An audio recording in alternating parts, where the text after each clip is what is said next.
కడపలో రేపటి నుంచి ప్రారంభం కానున్న తెలుగుదేశం పార్టీ పండుగ మహానాడుకు పకడ్బందీ ఏర్పాట్లను చేయాలని నెల్లూరు పార్లమెంట్ సభ్యులు వేమిరెడ్డి ప్రభాకర్ రెడ్డి అన్నారు.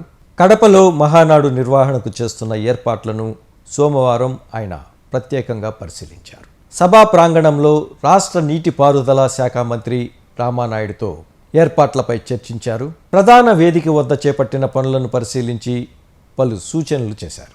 చరిత్రలో నిలిచిపోయేలా మహానాడు నిర్వహించాలని ఆయన సూచించారు. ఎక్కడా ఇబ్బందులు లేకుండా చర్యలు తీసుకోవాలని ఆదేశించారు. అనంతరం స్థానిక నాయకులను అడిగి వివరాలు తెలుసుకున్నారు. ఏర్పాట్ల పరిశీలనలో చంద్రగిరి ఎమ్మెల్యే పులివర్తి నాని, టీడీపీ నాయకులు కోటంరెడ్డి గిరిధర్ రెడ్డి, డిప్యూటీ మేయర్ రూప్కుమార్ యాదవ్, బెజవాడ వంశీరెడ్డి తదితరులు పాల్గొన్నారు.